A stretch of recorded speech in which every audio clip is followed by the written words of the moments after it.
Good evening, everyone.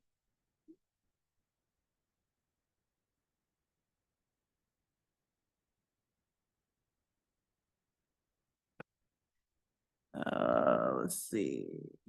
Can folks online hear us? You can do a thumbs up. Yes, can hear you. Great, thank you. Good evening, everyone. Thank you all for coming out to tonight's ANC 34G meeting. Tonight is our last meeting before the ANC goes on break. So we are all excited. Regardless, this is going to be a good one because we have been working overtime and it's great for the ANCs to take a little break there. But we'll go on and get started. Calling the meeting to order is 7:09, and we'll start out with commissioner introductions from left to right, starting with Commissioner Lynch. Hello, my name is Commissioner Peter Lynch. I represent SMD 05. Thank you for being here tonight. Yeah, thank you.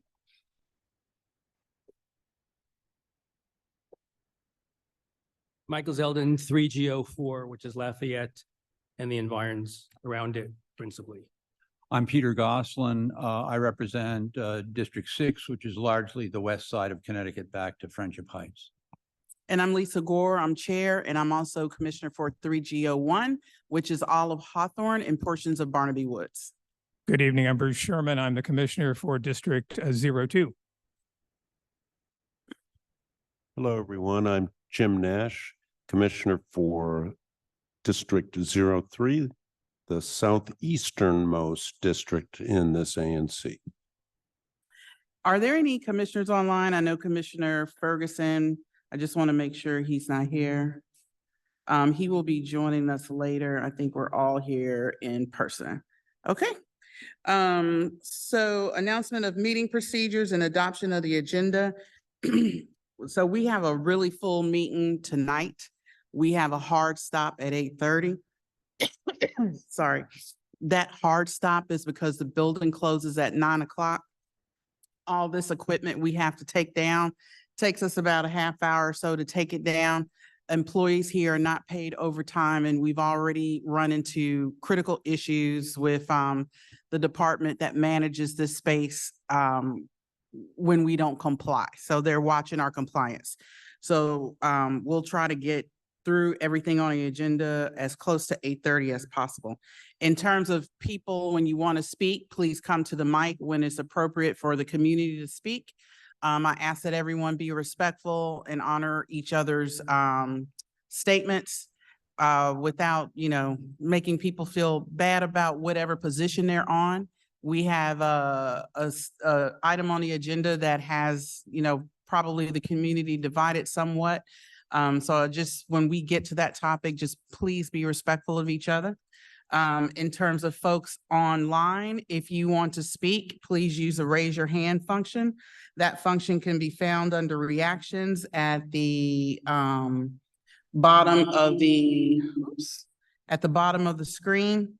If you hit that reactions key, there's a raise hand button that you can use. And in terms of the agenda tonight, we have a couple of people that are present in the audience. But I did ask the commissioners to try to give us extended time for the Murray ECC discussion a while back to work amongst each other to take anything off the agenda to give this discussion more time. I didn't get a response, so I will ask you again in person. Is there anything that you guys are willing to take off the agenda to allow for further discussion?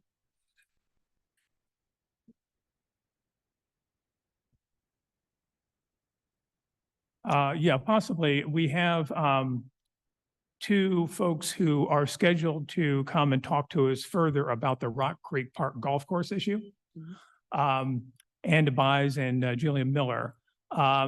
I could ask them if they're on now to consider coming back at a later time and talking to us. Otherwise, I'm just looking at it. That would be the one that I would suggest. I would also suggest if we were to, unless there are pressing matters regarding task force reports, those types of things, we could maybe build in a little time there.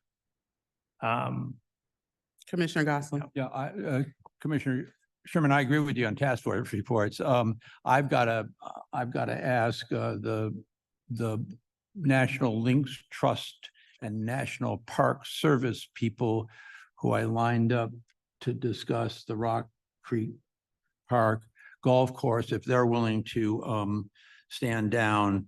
John, let's just see if you could respond to the email that we've been sending each other, the NPS people, whether you'd be willing to come back at a different time. Let me see if I can find that. And while you're waiting on that, I would ask Commissioner Nash, do you mind if we forego the update on Better Bus Network? Sorry, I couldn't. Do you mind if we forego the update on the Better Bus Network? Yes, I would mind.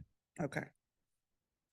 Just bear with me for 1 minute while I try to tackle the issue of the National Park Service people who went to the trouble of lining up for They this. should be able to speak. Yeah. Are they online? Yeah, they're online, yeah. But this is on the golf course issue, and Commissioner Sherman, whose issue this is, I was the one who organized the National Links Trust and people, so, What's their names? oh dear, you're gonna ask me, I even asked the guy an hour ago how you Would pronounce it. the community member that's gonna talk on the National Links Parks, is that you, Damian? Yes, I'm the executive director for National Links Trust, and I'm here, but I was trying to grab my colleagues from the Park Service to see if that would be they would be willing to come back to give you more time to discuss some other options. So if you can bear with me a second, Okay, we try to reach out. all right, so Okay. just shoot us a chat. Chair Gore, and Devise is also on. We might ask her if she would be okay coming back. She raised her hand. Ann, or would you be okay with coming back?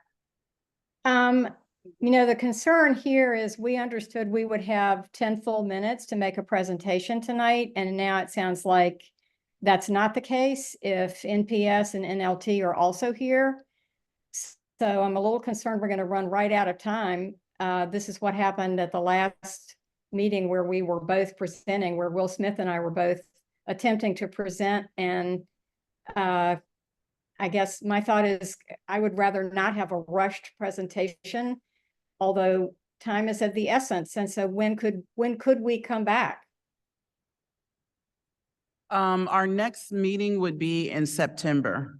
I believe around the 8th or the 12th, somewhere up in there. Uh-huh. And would, at that meeting, then National Links Trust, National Park Service, and our group would all be presenting? Is that correct? Absolutely.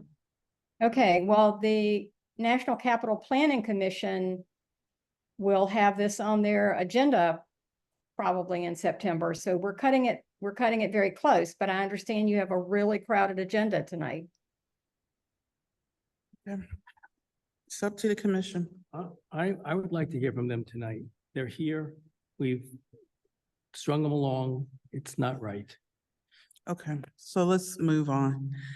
Commissioners, let's adopt the agenda as amended. We will forego committee reports. And better flow. No, he doesn't want to do that. We need to have the Transportation Committee report because we have a new member needs to be approved. Well, can you do that under the 7:30?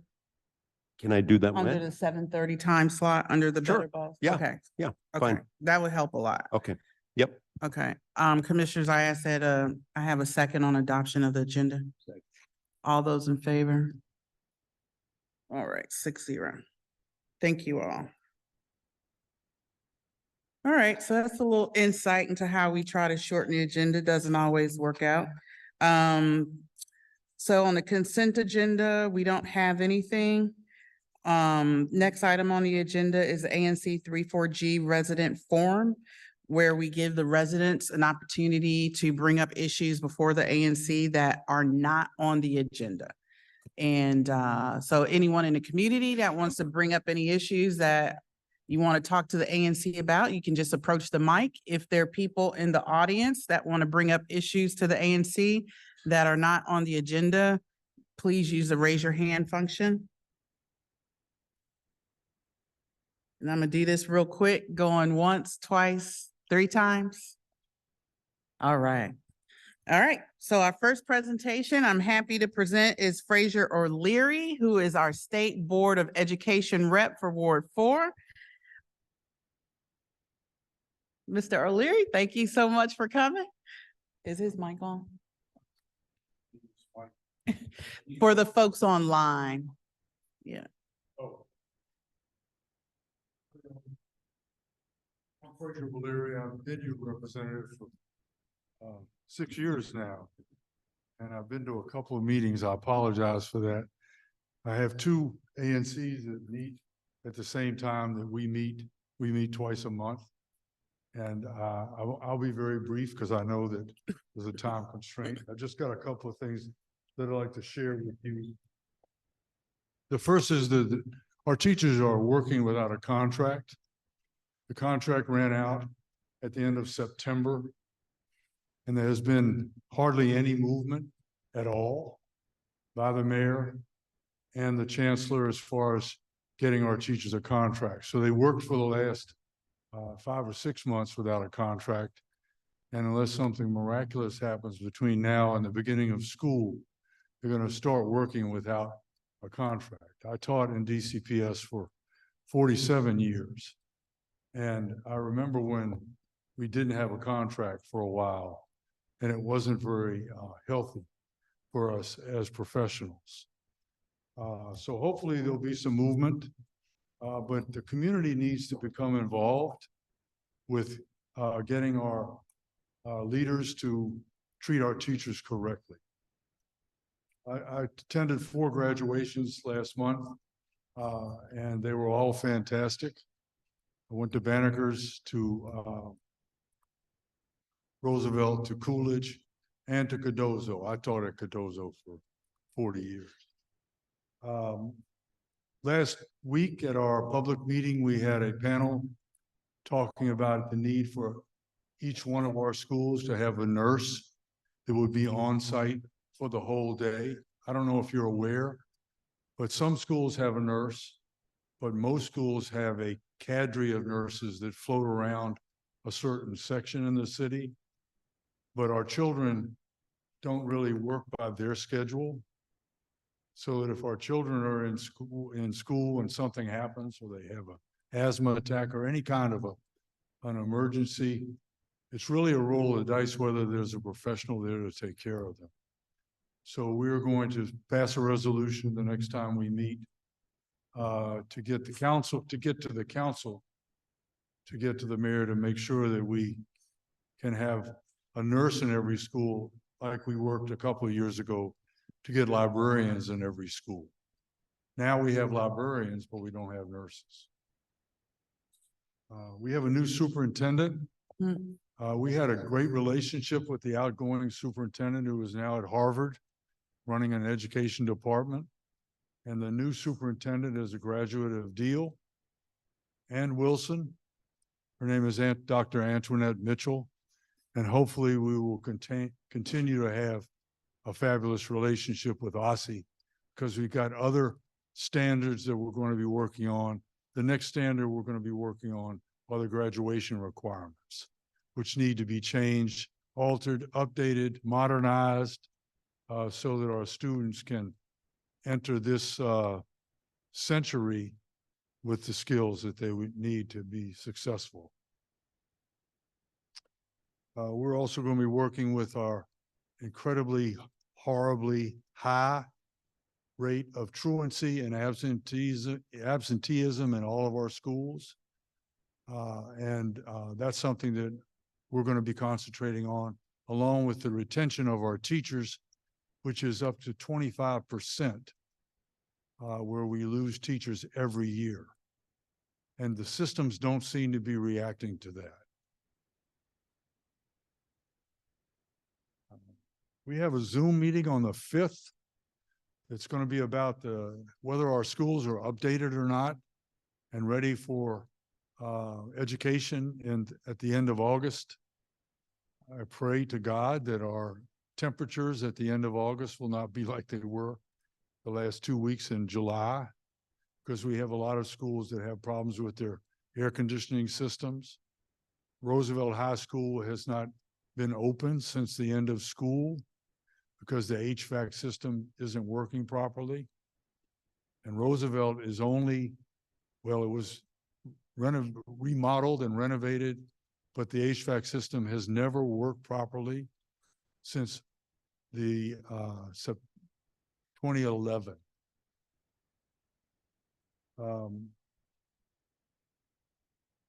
That's really all I have, except for the fact that some of you I'm sure know that we started a book collection drive. And depending on our community, we've delivered over 45,000 books in the last 4 years to our schools in Ward 4. Okay, thanks. You're not clapping for me. It's the community that's given the books. I just drive them around. And because I'm retired, don't forget that. But I'm still looking for books. I delivered over 250 books last week to 3 different schools. Any books from pre-K through middle school. Anything from pre-K to middle school, all right? Every now and then I get older books and I find a place for them, but I'm really concentrating on the what is it, 5th, 6th, 7th, 8th grade down. But I delivered about 50 books to the Military Road, which is a pre-K kind of so all those hardback picture books that the kids get, they were very happy about that. Everything is new, right? As long as they're not in tatters, as far as I'm concerned, if a kid gets a book, it's brand new to them. Sure. Can I ask for questions or do I need, does anyone have any questions? Yeah, I'm sorry. Where do you drop it? Oh, good. Thank you very much. I live at 1318 Farragut Street, Northwest. It's right across the street from John Lewis Elementary, literally right across the street from John Lewis Elementary. If you want to drop them on, I've got a big porch. If you want to drop them on the porch, if you want to call me at 202-236-2184, I will come to your house and pick them up. If you want to email me, looking at this audience, which there may be somebody older than I am in the audience, but I'm oman9, OMAN, the number 9 at AOL.com. That's why, because once I did, I was talking to some teachers and I gave them, I didn't tell them, I said I was oman9 at old people's email. And they wrote down old people's email instead of AOL.com. Yes, ma'am. I'm sorry. Oh, sure. OMAN, the number 9, OMAN9, that's my pen name, at AOL.com. And I'll leave some cards at the end of the table here for anybody. Thank you. Thank you for being here, Mr. O'Leary. Ward 3 currently does not have any charter schools at the elementary, middle, or high school level. And as I understand it, Ward 4 is expanding with their amount of charter schools. How do you view that expansion? That's a great question. As a DC public school teacher for 47 years, when charter schools began, I was against it completely because I believe in neighborhood schools. I know we have great teachers and how important going to the schools in your neighborhood. But since I've been on the board and I represent both charter and public schools, and I've gone to all of the schools. I don't know about Ward 4 expanding. I haven't heard anything about, there was one school that was going to move, but there was a big community uproar and I think they stopped that. I personally think that we have enough built schools right now in the city. We don't need to have more schools. We need to have better schools in the buildings that we have right now. If that answers that. Thank you very much. Yeah. Sure. Any other questions? State Board of Rep O'Leary, I have followed you for a long time. Thank you for your service, for everything that you've done for Ward 4 schools. And I don't know if the audience knows, he is what, Vice Chair of State Board of Education? I'm the former vice president. Former Vice. It's just a 1 year, it's a 1 year job. Okay. So thanks for everything. And this was very informative. We definitely want to have you back. We have a lot of issues going on with our schools. I know we have a lot of things going on in our community, but schools are critically important. So we will be having you back within Okay, some time. I'll be here. And what we do have in both 3 and 4 is we don't have any schools that aren't over enrolled now. All the schools in Ward 4 are bursting at the seams as the schools in Ward 3 are. All right. Thank you. Thank you.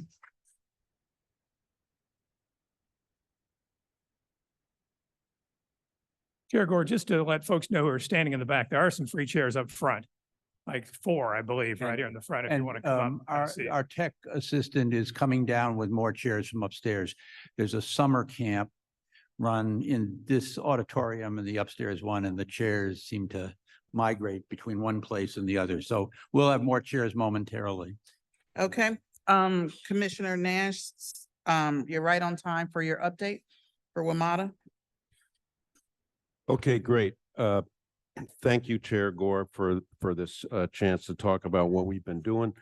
And my job is to give a report, a brief report on the responses we got from people in our ANC to our requests for feedback on the Better Bus Plan. But before I do that, I just want to take a minute to say, I've spent almost all my free time on this, on the Better Bus thing these past 6 weeks, and I've loved it. It's been the high point of my time on the ANC. I've been so inspired by the people in the bus group, their energy, how hard they're working. It's just been a beauty, and I've learned so much from them and about the importance of buses. It's important because my time on the ANC, we spent so much time, it seems to me, debating and fighting. It is remarkable what we can do when we come together and agree on something. And you're going to hear from Michaela some of the things we've done. And it's really just the tip of the iceberg. So thank you. I just had to take a moment to say how moving it's been. And one thing I've learned, buses, I mean, I've been a bus rider. Buses have a spiritual dimension. They build community. And we are a lonely place. There are a lot of lonely people here. So, I mean, it's gotten into my bones now. I'm no longer a bus rider. I'm a bus advocate, and I thank our bus group for that. Okay, just now, I don't have a lot of time. I'm limiting myself to 3 minutes so the other people can talk. We had 28 responses that for something we set up to get email responses about what people thought about the Better Bus Plan. And one big part of the Better Bus Plan is to take the E4 off McKinley, put it on military, cut frequency to 30 minutes, and end weekend service. By far, the greatest number, the majority of the responses we got opposed all of these changes. And that's the biggest takeaway that I have for you from what we heard from people. And I've got 35 seconds left. The other thing is, well, and they opposed everything. The main thing they seemed to hate was the route change, but in close second and third is eliminating weekend service and also the decline in frequency. There was also continued mention about the E6, that we lost that people are unhappy about that, although it's not part of Better Bus Plan. In a way, that's the problem, that it's not. Okay, my 3 minutes are up. Michaela, she's going to tell us about a few of the things we did. We did a lot, and it's mostly thanks to her. I think that'll work, right? I hope. Okay. Jim has given me exactly 3 minutes. I've been practicing. Oh, I've been practicing all afternoon to get it under 3 minutes. So here we go. Let's see if I can do this. Thanks, Jim. I'm Michaela Platzer. I'm chair of the Bus Transit Working Group. Oh, are we good? Okay. Oh man, you're eating into my 3 minutes. Okay. All right, I'm going to go again then. I'm Michaela Platzer. I'm chair of the Bus Transit Working Group and a resident of Barnaby Woods. Lisa Gore is my representative. Thank you, Lisa. First, thanks so much for giving me a couple of minutes on this evening's ANC agenda to update you on our activities. You may ask, what have we accomplished so far? As Jim mentioned, we've been really busy. We've alerted our ANC residents to Metro's proposed changes to our bus service, and we've explained how they could offer input during WMATA's recent public comment period. Jim was only referring to responses we received directly. The rest of the responses are handled by WMATA. We testified at WMATA's public hearings. We participated in 2 town hall forums with WMATA officials hosted by our council members, one for Ward 3 and the other for Ward 4 residents. We attended webinars and WMATA sponsored pop-up events. We sent WMATA the ANC's June resolution listing our concern about changes to the E4, M4 and the L2 bus routes and asked WMATA to reinstate the E6 route. We worked with Ward 3 and Ward 4 council members who each sent letters to WMATA on bus service in our area.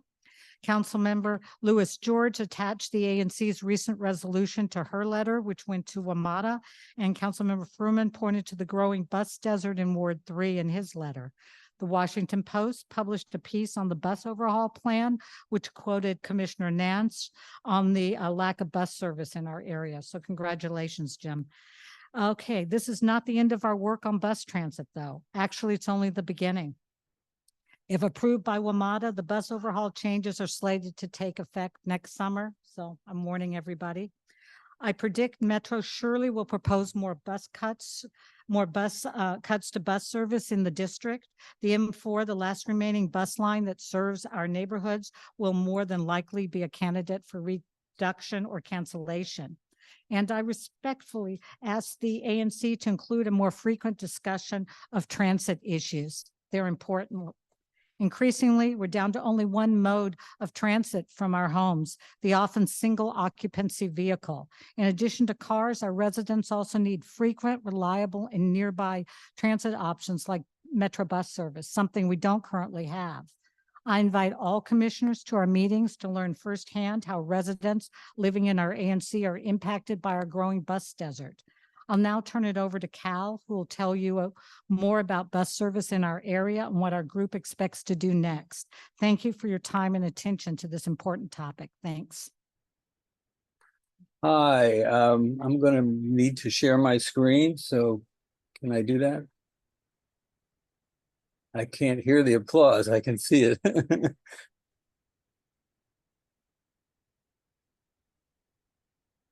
Go ahead, Cal. Can I share my screen? Let's see. Nope.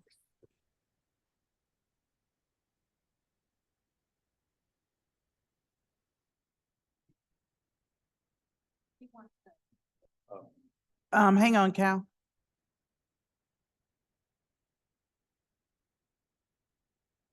Okay, you should be able to share now.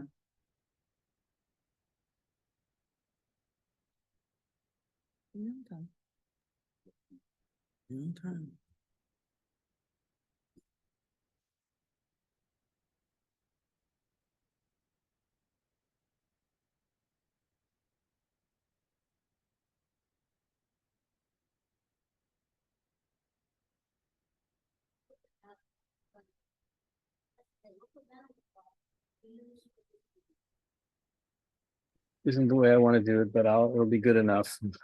So I have a little presentation here on how our service has been shrinking So one picture tells 1,000 words, but a handful of maps, in this case, tells a story. So this is how it looked a number of years ago in our neighborhood. As you can see, there were bus routes all over the place, including a bus that went down 41st Street from Western all the way to Tenleytown, and a direct bus that went from Friendship Heights over to what is now Knollwood.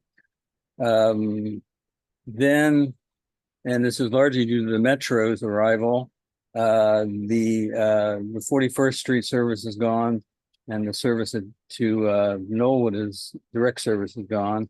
But the E6 was expanded beyond Pinehurst Circle to include the current route that it does now through Hawthorne and on to Knollwood.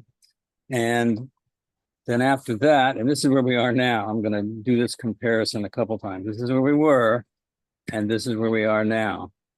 So this is the removal of the E6, the 37, and the L1 were all eliminated under cover of COVID. And that's where we are now. And this created the first, what we call bus desert in our neighborhood in central Chevy Chase, where people began to be more than a couple of 2 or 3 blocks from a bus stop.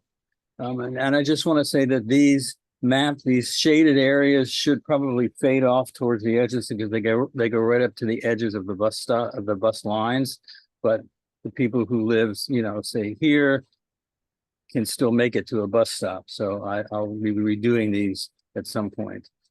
So again, this is where we are now, and this is a comparison to what they want us to swallow in the Better Bus program.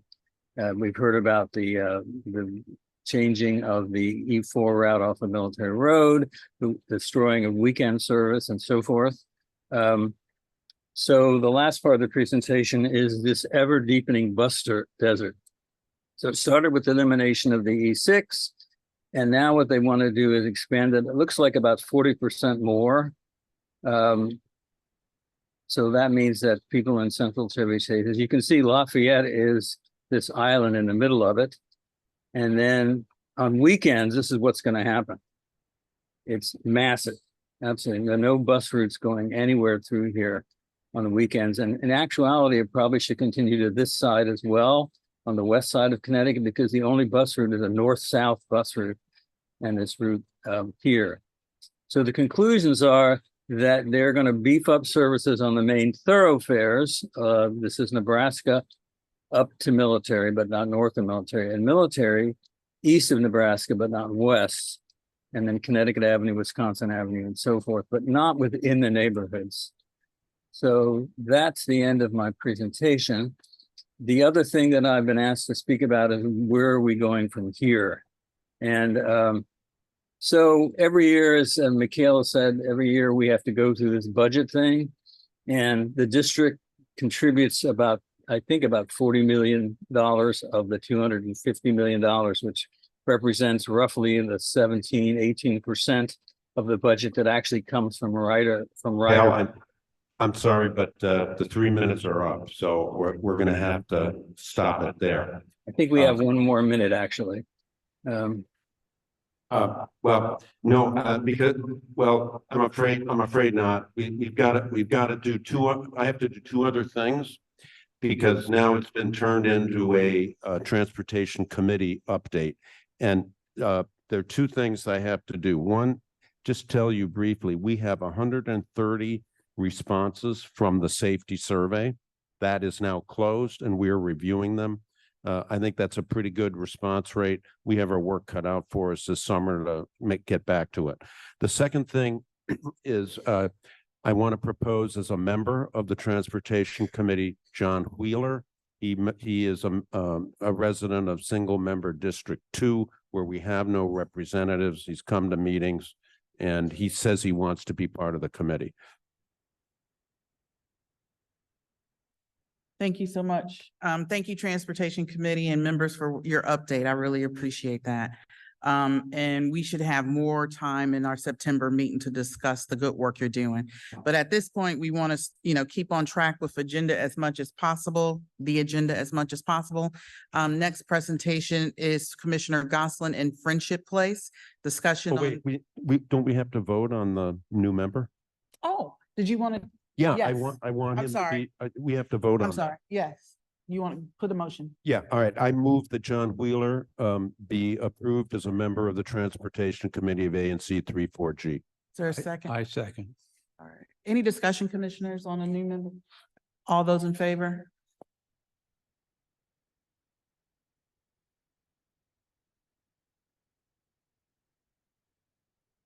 Come real quick. Come real quick to the mic. You gotta talk on the mic because online can't hear you. I don't understand, having children who went to Deal and Wilson, how are the kids from our area going to get to Deal and Wilson? This is a big issue. We've been saying Sorry. this. Right.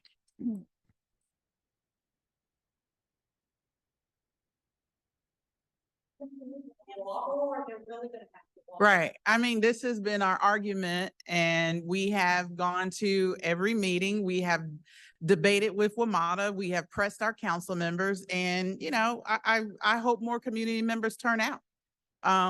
We've been doing everything we can to try to get the community involved in this issue. And we are a transportation desert. We have no transportation. I live on the far side of Hawthorne at the corner of Western and Oregon, and I know we've got to move on. We have been fighting this, and we need this turnout for our transportation issues. So I move. Thank you. And I want to add, we're not done yet. We didn't have time to get into our next steps, but we have other plans to try to get funding for this. We'll get into that in September. But the bus desert that Cal showed us should be shocking to everyone here, and it should galvanize our community. Thank you. So, Okay, John, you're gonna. We're on the vote. We're on the vote, Jim. All those, any other discussion? All those in favor?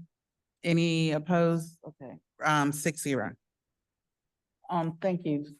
Okay, Commissioner Gosselin. Yeah, so the next issue I'm asking Chris and Adam and Kathy, is Jean-Michel here? Okay, and online, if Officer Charles could raise her hand and we could elevate her. The next discussion is about dealing with incidents involving homeless people here in the neighborhood. And I want to set it up a little bit because it's a subject that could range widely to questions about the nature of our society and equity and so on and so forth. Tonight, I want to focus very narrowly on how we can do a better job, how I can do a better job, and other commissioners can do a better job responding when there are incidents involving likely homeless people. And I want to set this up by just saying, we've had a series of incidents recently. A constituent of mine, who I will leave nameless, contacted me frantically a few weeks ago because a gentleman had stripped himself naked on her front lawn and taken a shit, and then proceeded to stay. What? A bowel movement. Miss Manners.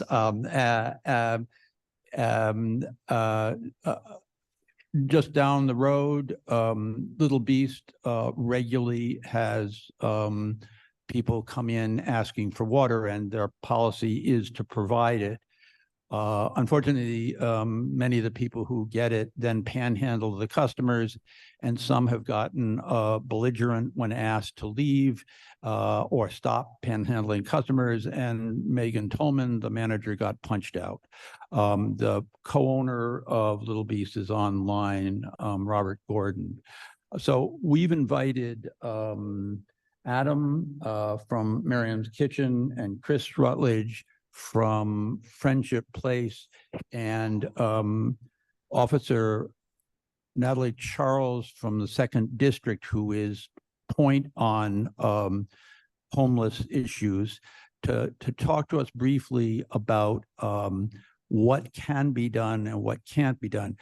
There is one missing party here, and that is some representative from the Department of Behavioral Health. I think one of the things we're going to hear from you is that when there are people who are exhibiting a psychotic behavior, all of these organizations want behavioral health to handle it.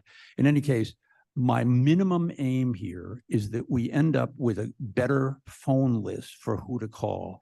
My maximum aim is that we hear a little about the problems being able to get emergency response that might motivate me and perhaps you to talk to the city about better funding. So with that, I'll leave it to who wants to start of the two organizations. I'm having the first one. I'm Vice President of External Affairs for Friendship Place in Can you hear me clear? It's not red. Oh, I'm going to borrow this mic. Oh, much better. Thank you so much, Commissioner. So again, I'm Chris Redledge, Vice President of External Affairs at Friendship Place. I hope you all hear me online.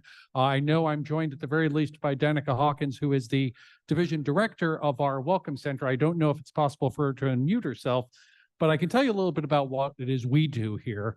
And so we do both street outreach in the area and our Welcome Center.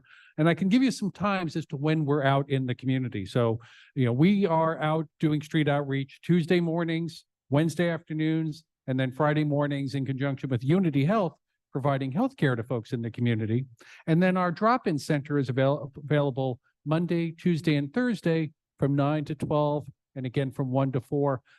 One thing that's important to note, that's all privately funded. We don't get city funding for that. This is all, frankly, all of you supporting that. So thank you for all of you who support that. That is critical. You are going to run into folks who are finding themselves in crisis, and I can give you some information here. And I'm going to leave copies of our impact report. You can find my email address in here, and I'm happy to share this information and share more with the commissioners. The first person you could always call is Danica, who directs our Welcome Center, and her number is 202-361-9883. If you do see someone who needs a wellness check, you can always call 311 or the shelter hotline. That number is 202-399-7093. And if you're running to someone who is facing behavioral health issues, you can call that hotline, the community response team, and that number is 202-673-6495. And again, we can share these numbers with you, commissioners, and share this information. Danica, if you are able to unmute, I don't know if there's anything you'd add or if you want to put it in the chat. Looks like Danica is dropping things into the chat right now. Thank you. That's probably just as good. I know we're in a rush. So I'll toss to Adam at this point. Oh, yeah, follow this one. Hi, everyone. So glad to be here. I'm Adam Rocap. I'm the Deputy Director at Miriam's Kitchen. So just a little background on Miriam's Kitchen. Our agency mission is to end long-term homelessness in DC. We do a number of, meals, case management service, housing services. The program that most pertains to what we're talking about today is our street outreach team. So we have a large street outreach team. When we're fully staffed, we have 16 people. But we also have a big mandate where we're covering about half the city, 55 square miles, but that sort of includes everything in this ANC. And that team, even though it sounds big, is very busy. So just, this fiscal year, the last 9 months, we have worked with nearly 1,000 different people who are experiencing unsheltered homelessness and delivered about 30,000 services. And we're really proud we've helped more people than we ever had in the past move into housing, which is the real solution that we all want and kind of the core issue, even for addressing some of the things that we're talking about today. So we've helped 112 people so far this year move into housing. I would sort of echo a lot of what Chris shared about what I would recommend. A lot of times when there's sort of an incident, one of the first parts about who should handle it is figuring out, for instance, when you're thinking about whether to call us or not, is someone actually someone who's experiencing homelessness, or are we just assuming that this is someone who's experiencing homelessness? we find in our work a lot of time, it's sort of easy that people jump to a conclusion that this is someone who's experiencing homelessness. Whereas we know things like panhandling, that we know that most people who panhandle are not experiencing homelessness. And we also know that most people experiencing homelessness don't panhandle. There's a number of people that you may run into where there's an incident with mental health issues. Many people who experiencing homelessness do have mental health issues, but many people don't and are either housed neighbors, could be formerly homeless housed neighbors, but that a little dictates who you call. So let's assume that we know that this is a person experiencing homelessness. I mean, in real emergency situations, if it's a medical situation, you're obviously calling 911. That's an easier call. If it's a situation where there's like imminent risk of violence, I mean, that's calling 911 and the police, and I think they'll be able to share. Other sort of rapid response systems, like Chris was sharing, like if someone seems like they need a shelter, it's cold weather, they need water, hot weather. The fastest group that can respond to that is through calling 311 or the shelter hotline number. That's the best rapid response. But then really we're a team like, our outreach team or Friendship Places team, and we work really closely together, especially when we get calls in this area to figure out, our case manager, Abigail Morris, who covers this area, works closely with Danica, and they'll be in touch with each other about like, hey, do you know that individual? Yeah, I already have a relationship. I'll be the one that goes out. Or Danica might say, I know them better. I have a good relationship, and we coordinate. It's sort of the only way we're going to deliver good services. But if we're the teams that are able to sort of do that longer term work with someone. So it's one thing if like we're just responding to an incident here and there, but it's when someone, hey, this person's always sleeping on this corner, or they're always coming to this restaurant. Do we know them? Can we start like doing more long-term work to try to address the situation? That's where like our teams focus on building that relationship, getting people to shelter and housing if we can. And then I think the last one I'd add was echoing what Chris said was the community response team for the Department of Behavioral Health is the other key number. And also share, Peter, like our contact information for Abigail as the person that you all can get in touch with if it's anyone in this area. Let me just ask, is Officer Charles online? If you are, raise your hand. And you can make a few remarks. Let me just say to Adam, I mean, you in effect presented a kind of decision tree that a kind of triage that we're supposed to go through. And I have to say, as a commissioner for half of along with Commissioner Lynch for the sort of the urban part of the core of our community,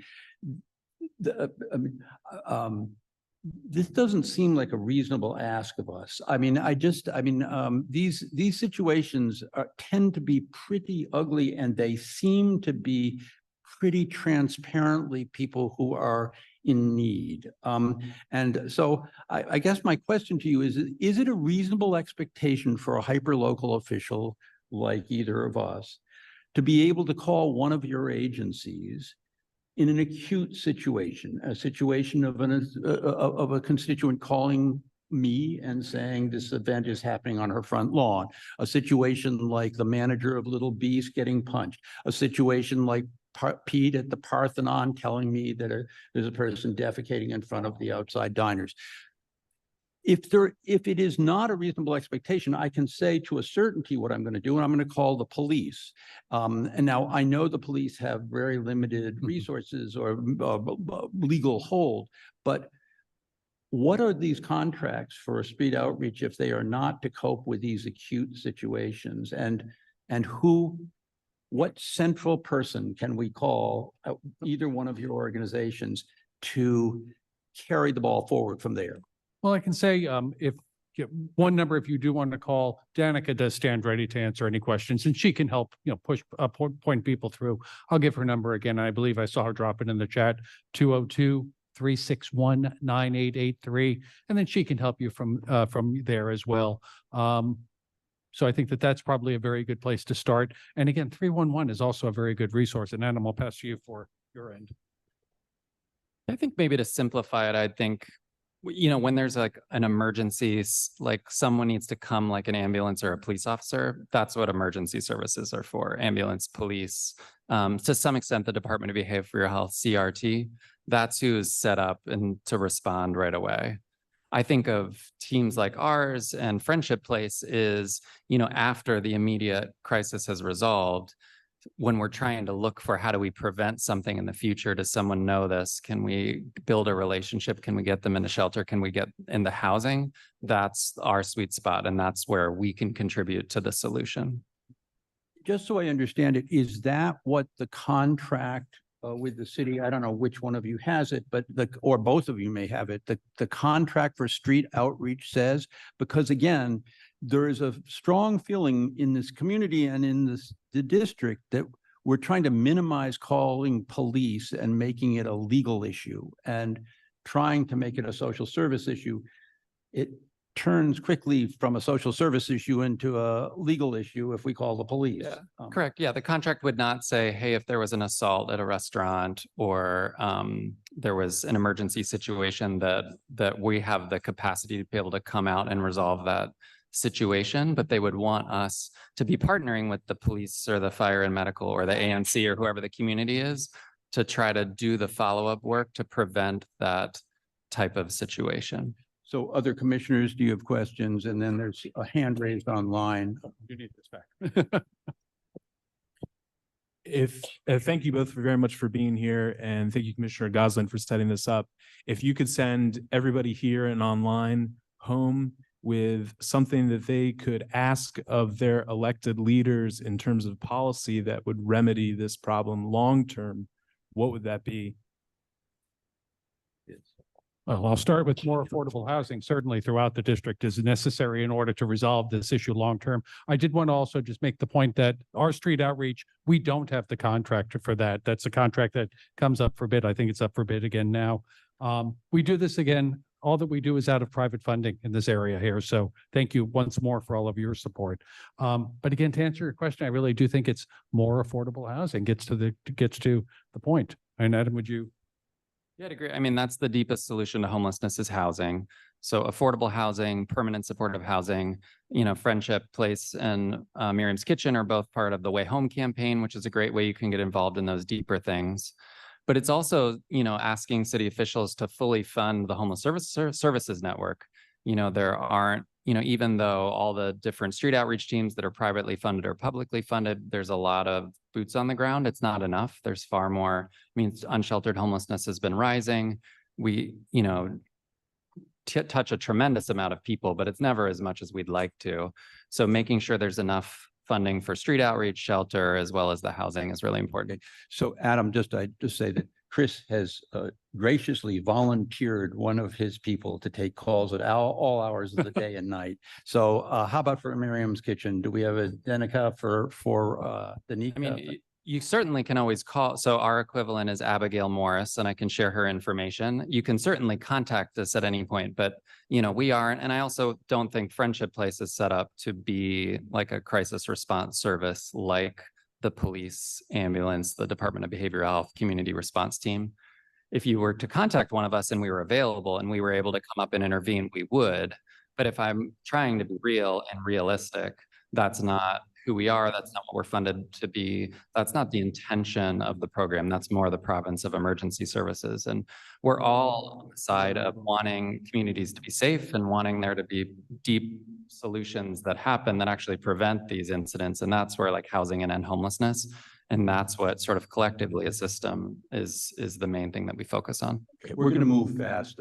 Commissioner Nash has his hand up. I do think we should get to Robert Gordon, whose manager got punched. And Leonade Jones, I've had my hand up for a very long time. I just want to make a comment to everyone that along Connecticut Avenue, I talked to my bank, Chase Bank.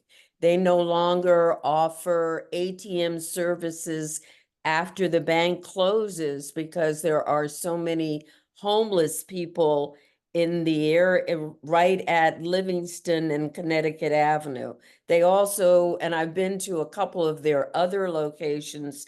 In fact, one is near Friendship Place, and they too, if you try to get money from Chase Bank after they close, they're closing all of their enclosures because of street people. So I don't know what the solution is, but I think if you could just have some kind of magnetic thing that all these businesses could put in their kitchen and just say, call 311 for this, call, Friendship Place for this or whatever. So, because I think it's really hard for us to know who to call. So there should be something that's very easy that could be given out to many of our retailers, bankers, restaurateurs, and just have the information that you're giving to us, which I'm sure the ANC commissioners will distribute,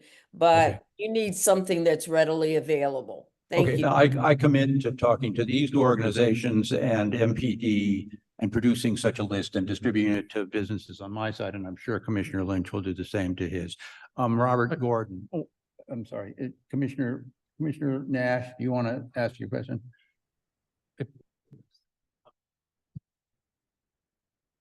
I want to say to anyone here who wants to learn about homelessness, and get to know homeless people and learn some good ways to deal with the problem and maybe get rid of it. Volunteer at Miriam's Kitchen. Oh, I'm sorry, all right. I'm sorry. Anyone here who wants to learn about how to end homelessness, chronic homelessness, get to know homeless people, I encourage you to volunteer at Miriam's Kitchen. I've done so. They are excellent in not only helping people right now in need, but in dealing with the structural problems. It's a wonderful organization. If I may also make a pitch, we also have numerous volunteer opportunities at Friendship Place. So please do, reach out here as well. I'm going to leave copies of our impact report and it has my email address in here. So please reach out with any questions because I know I've seen a number in the chat there. All right, Robert, you want to speak briefly, and then I think we should just make a commitment among ourselves to generate that list for all businesses, and I'll get it around. Okay, Robert. Yeah, I have a very practical question for the people who are involved in this issue. If a person comes into my restaurant, I'm a partner in Little Beast, asks for a glass of water, we give it to him, of course. He goes into the bathroom, makes a mess, doesn't want to come out, finally comes out, panhandles our guests. And when we ask him to leave, he becomes hostile. One big problem that's happening 3, 4, or more times a day these days. So experts, what do you do? What would you do?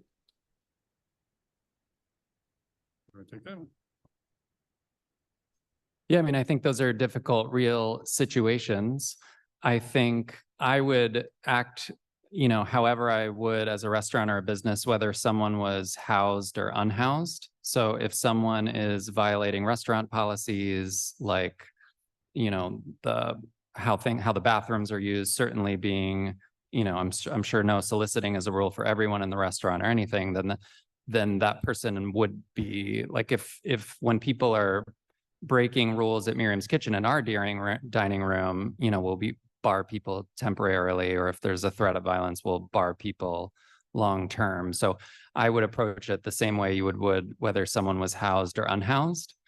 If there's someone who kept coming back and it was someone who was unhoused, then that's where a call to someone like Miriam's Kitchen could help, where if we could get to know the person, try to help them find a solution, address the behavior, then, that's some of the more long-term solution.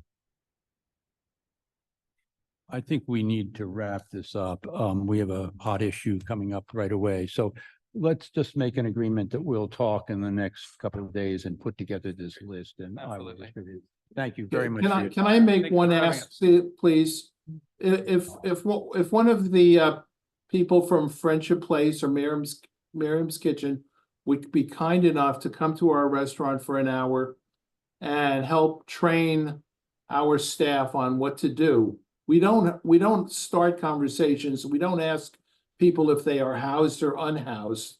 In many Precisely. cases, they are not comprehending what we're trying to do. That's it for me. Are you willing to do that? Because that would be a big help if you would send people to do some training. Thank you. All right, Robert, thank you. And with that, we end this issue and move to the next one.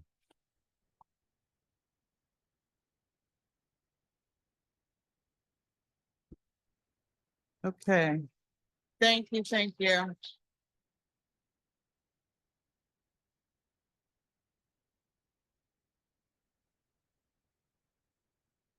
So the next issue on the agenda is a discussion and possible vote on resolutions on the use of natural grass versus artificial turf. Before we get started on that, I saw Commissioner Lynch join.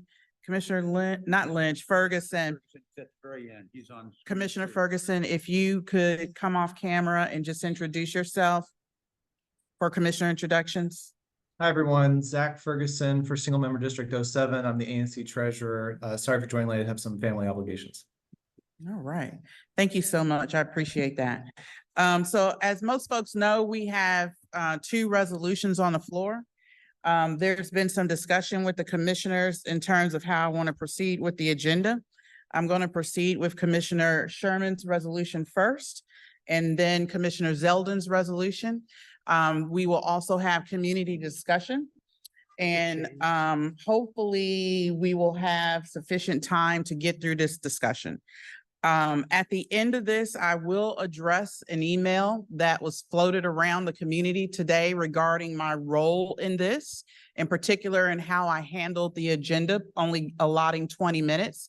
Before the meeting is adjourned, I want the community to know from me why this had 20 minutes, how I tried to get more agenda time for this item, and give you the actual facts around that. Because I think we all feel that this is a controversial issue, but I really take it personal when misinformation is floated about members of the ANC, in particular myself.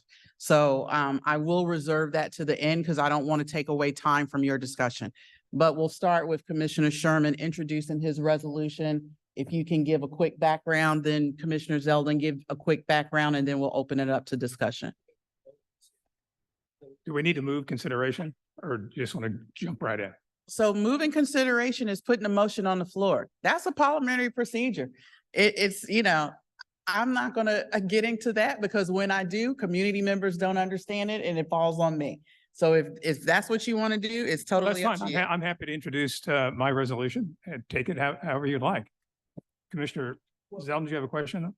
I just want to understand the procedure. Are we putting both resolutions on the floor at the No, same just time? just a background overview Of each? of his and overview of yours, right? And then we'll have a general discussion, and we need to figure out which way we're going to vote.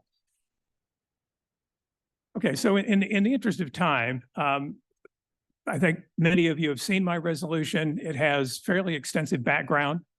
It is based on the 3 town halls that I hosted for my constituents and the broader Chevy Chase community with 18 national experts on artificial turf and natural grass playing fields. The aim of those town halls was, of course, to inform and engage, educate our community, and give my constituent opportunity to form their own judgments about this issue. As I was, of course, the host of these town halls, I was there to inform my own judgment as well. And that has led to the resolution that I have drafted. I think it is fair to say that this commission is united in seeking to restrict further use of artificial turf in our neighborhood. I say that because our commission passed 3 resolutions in support of natural grass at Lafayette that led to the passage of legislation by the council on May 7th and June 11th, mandating natural grass. Consistent with the spirit of that activity in support of natural grass, I have proposed a resolution that uses the memorandum of understanding that the ANC has executed, a binding agreement with Murray School, to ask Murray to ensure that the product that it intends to use at the Episcopal Center for Children not contain PFAS.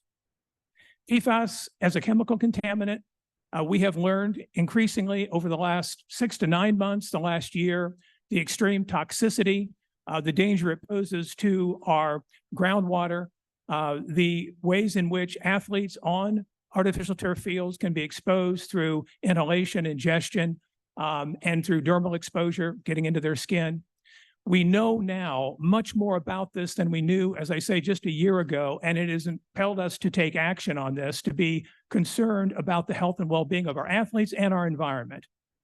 So my resolution, in short, asks that the ANC use the authority and the agency that it has in the memorandum of understanding with Murray to request that Murray certify, ensure that the turf product that it uses at the Episcopal Center for Children not contain PFAS.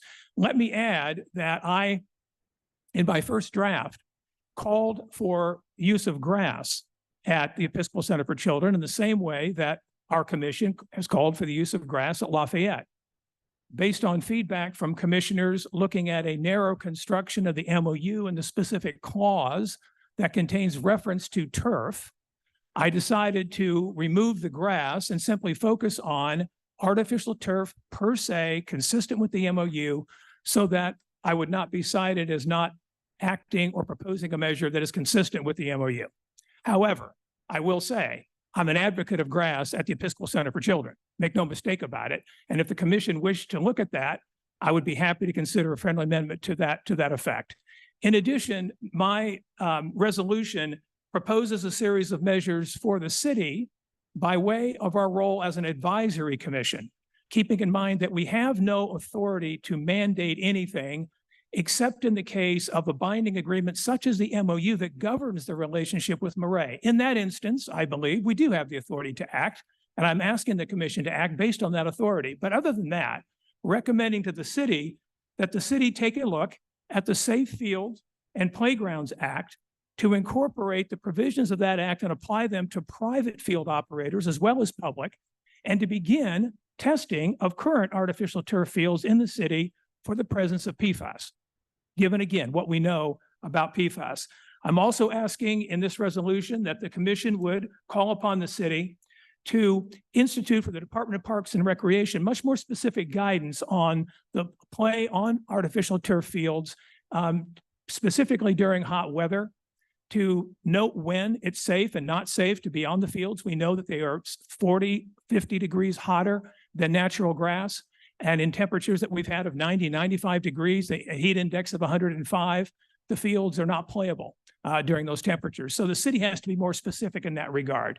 And then I'm also suggesting that we share the results of the due diligence that we've done by way of the town halls with the relevant District of Columbia agencies and departments, as well as other advisory neighborhood commissions. So they can also be the beneficiaries of what we've learned and what we're bringing to this conversation tonight. So that, in short, is what I'm proposing.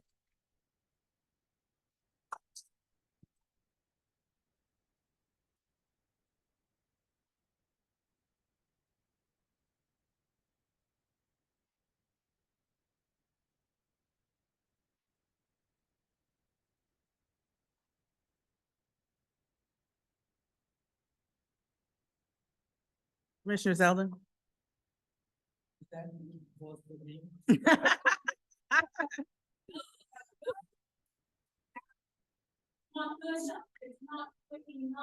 Okay, let me listen, please. If we are to get through this discussion, we need your cooperation. We are going to take a vote tonight, and we can't take that. We cannot take. It was. You're not being recognized for comments, and I'm just asking the audience, please do not interrupt when people are speaking so they can get through their comments. Okay? Chair Gore. Commissioner Chair, Gore, can Zeldin. I second that and ask everyone to allow Commissioner that would be Zeldin? great. Yeah, allow Commissioner Zeldin to present his resolution so we can have a full rational conversation around this. So please allow him to do that. And I apologize, I didn't mean to interject levity into the meeting tonight. So the resolution that I offer opens by reaffirming our commitment the ANC's commitment to the health and safety of all children in the DC area playing on our fields citywide and in respect of guests who come into our community and play on our field. So the resolution starts by saying this is a citywide proposition. This is not an ANC-wide proposition. This is not an SMD-specific resolution. For if it were an SMD2 specific reason to act, then the biggest offender is St. John's, who's got a much bigger footprint of PFAS rubber-infused property that they just installed in November of this year. So we are not of last year. So we're not talking about specific SMD properties. We're talking about a citywide epidemic, a health and environmental problem. So it starts off by stating that. It recognizes the science is expanding with respect to PFAS, and it says that it is something that the short-term benefits of probably do not outweigh the long-term health and safety and environmental risks, meaning there was a discussion which said PFAS and other plastic fields playability trumped health and safety in the environment. We know now that that's not likely true. And it says categorically, we oppose PFAS on our playing fields. It asks, therefore, the DC City Council to build upon the work that Bruce and his town halls did, and that we in our Lafayette resolutions did. It asked the City Council to take up this issue citywide and pass objective policy, guidelines, and legislation that governs all public and private fields citywide. It calls on the council to do that, because if this is a health and safety and environmental issue, it's got to be a citywide solution. It encourages the council, because we can't command the council to do anything. All we can do is recognize the limits of our power and be honest about that. So we encourage, the words are strongly encourage the council to consider issuing a moratorium on all public fields, those fields over which it has direct control. I'll say it again, strongly encourages the council to consider issuing a moratorium on all public fields during legislative policy analysis that we ask for. So we say, we've started this process. You guys can only pass the legislation. We can't. Take the baton, hold hearings, issue or consider issuing, because we don't like to direct things that we don't have the control over, consider issuing a moratorium during this legislative process, and then you can pass legislation that will be citywide, applicable, public, and private. We then say we encourage all private field operators, St. John's, Blessed Sacrament, Murray, as just examples, because there are other schools and synagogues that have these plastic fields. So we say we encourage all private field operators to abide by this request for a moratorium, and or if there is no moratorium, if they're going to just go proceeding without a moratorium, to voluntarily install grass instead of turf.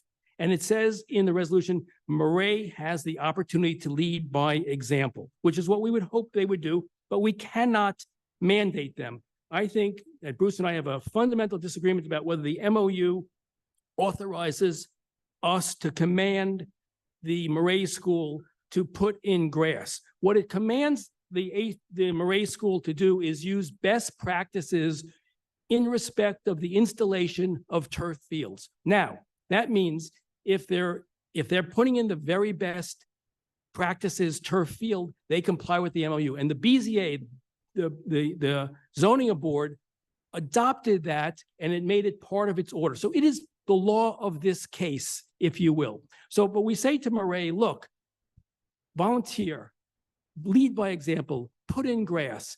But if there is a non-PFAS alternative, if there is a safe plastic field, then our interpretation of best practices means you've got to choose that. You've got to choose under the MOU best practices. So if there is, and I haven't seen it yet, I've been researching it as hard as I can. If there is a safer plastic field in there, intending to put in, and I think right now they're putting in state-of-the-art fill in their field. But if there's a better one, then we, the ANC, under the terms of the MOU, can come back to them and say, there's a better practice.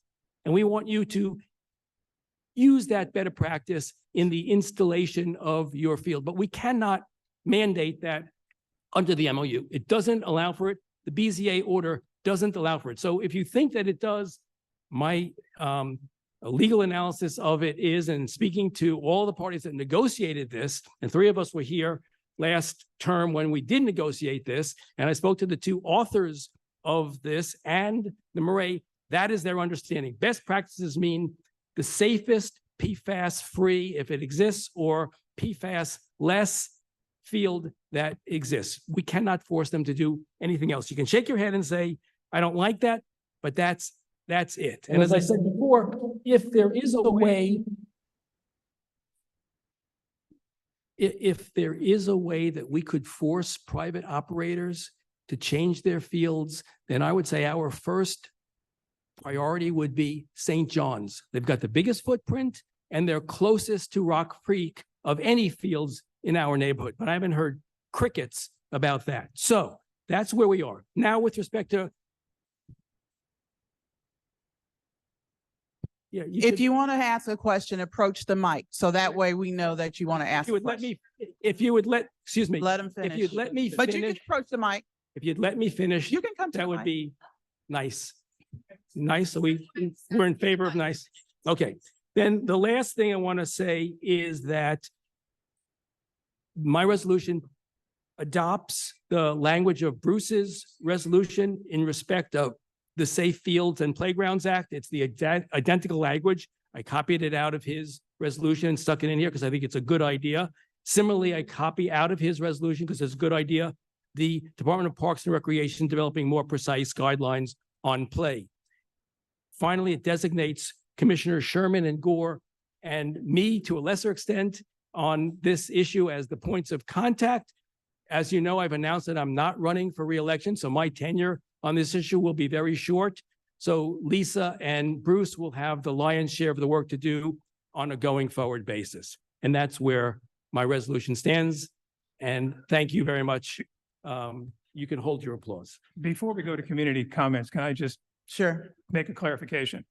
So the clause in the MOU that concerns artificial turf is 1H in the MOU.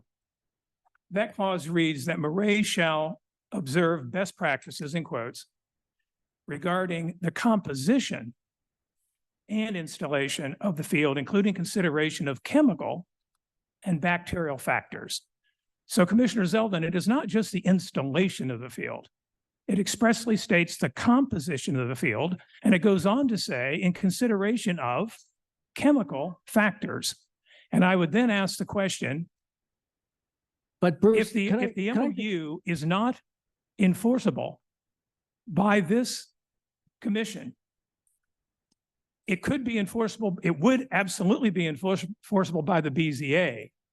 And then in that case, this commission has an obligation to go to the BZA and ask it to enforce it. Otherwise, the MOU is worthless if it's not enforceable. But let me just add one other thing.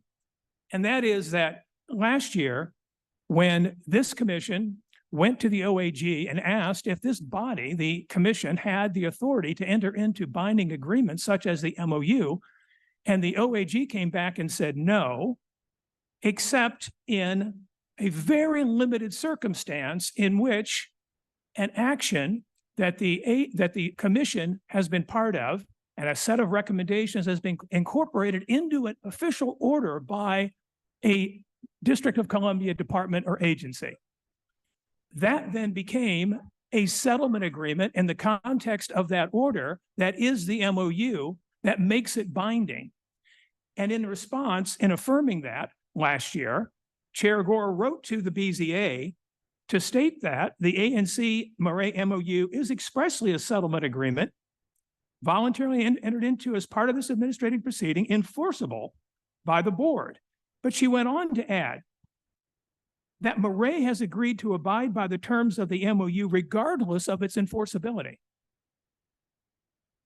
So it is abundantly clear that there is authority to act to ensure compliance with the terms of the MOU, and that even absent that authority, the enforceability, Murray has pledged to abide by it. So my question then becomes, if that's the case, and if it is also the case that is not just the installation, not how you lay down the grass, plastic grass on the field, but rather what it's made of, what it contains, including chemicals, including PFAS. If that is the case, then how can we even remotely consider that to be consistent with best practices, however defined? Because you misunderstand the.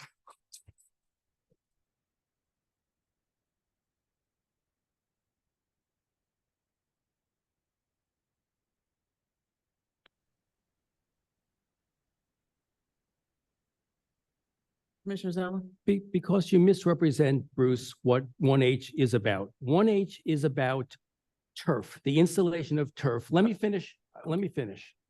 Is about the installation of turf. That's what it is. It says. Michael, it says composition. The composition of a turf field. Okay. The composition of a turf, the paragraph is turf. And the BZA order says it finds the installation of synthetic turf not to create an objectionable condition. This is about, Bruce, you gotta wait. I'm waiting. This is about turf, because within that same paragraph, it says turf will be on the field, grass will be around it. It distinguishes between turf and grass. We're talking about best practices with respect to the turf, not about anything else. And if there is, as I said, if there is a better practice with respect to turf than Murray is intending to use, then we can seek to enforce the MOU. We cannot impose upon them a condition that doesn't exist in the MOU, which wasn't negotiated. You were there for the Friends of the Field. You guys made a big push to have it be grass, and it wasn't grass, it was turf. And then we said, all right, fine. If it's going to be turf, let it be best practices turf. And so what this MOU says is best practices turf. It doesn't say you can somehow transmogrify this language and make it into a grass field. I'm not saying that. I'm expressly saying the opposite of that. I've already made it very clear that I am conditioning my resolution and the operative clause that Murray comply with the MOU based on the fact that the turf product has to be free of PFAS. That is It not doesn't say PFAS in here. But the point is, I'm sorry, ma'am, there's a microphone and there's a line.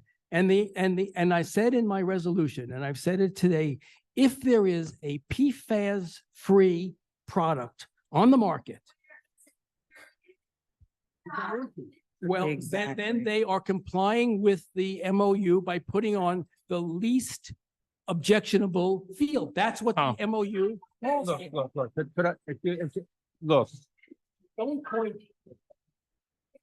Okay, please don't interrupt. I Do you have anything else? No, that's Okay. That's it. I think there's more agreement than disagreement. I think that the singular focus on Murray is just a lost cause proposition that goes back to the original Friends of the Field fight against this. And I think that this resolution that I propose gets us everything we want from the city on a citywide basis.